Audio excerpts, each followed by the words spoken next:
নির্বাচন হয়েছিল সেই নির্বাচনে ইয়াহিয়া খান ছিল ক্ষমতাতে।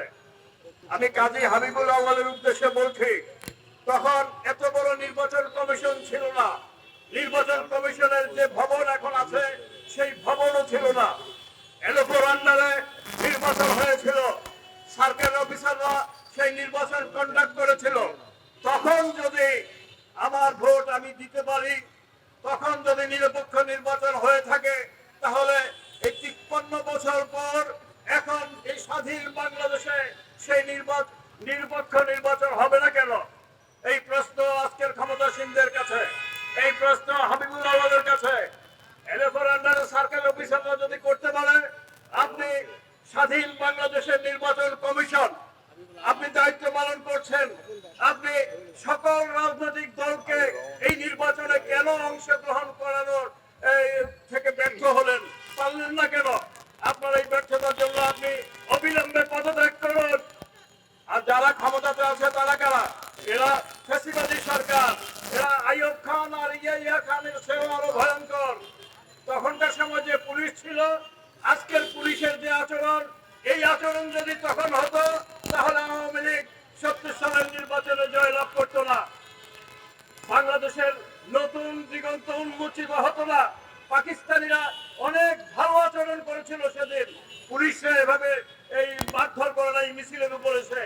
পুলিশরা এই তখনকার যারা প্রশাসনে ছিল তারা 2 বছর 2.5 বছর করে সাজা দেয় নাই। টেলিভিশন খুললেই দেখি হাবিবুল নবী সোহেলের 2 বছর কারাদণ্ড, অমুক নেতার 3 বছর কারাদণ্ড, অমুক নেতার 6 মাস কারাদণ্ড। এসব কারা করে? এরা সামরিক ট্রাইব্যুনালে করা সম্ভব। একটি স্বাধীন রাষ্ট্রে 53 বছর পরে এই ধরনের ন্যাক্কারজনক ঘটনার অবতারণা আজকের এই ক্ষমতাসীনরা করছেন।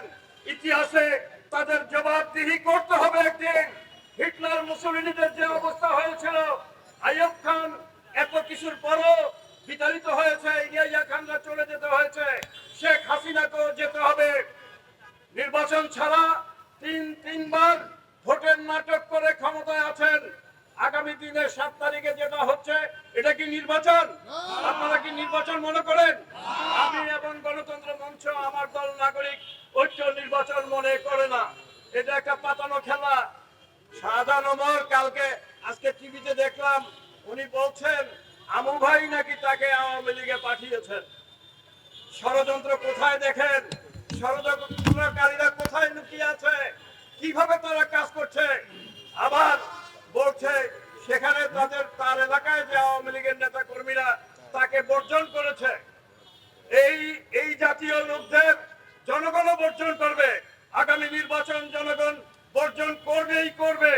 এই নির্বাচনে ভোট কেন্দ্রে মানুষের সংখ্যা কম হবে, মানুষ যাবে না, কারণ তার নিজের যে প্রার্থী সেই প্রার্থীকে সে খুঁজে পাবে না, ভোট দেওয়ার সুযোগও পাবে না।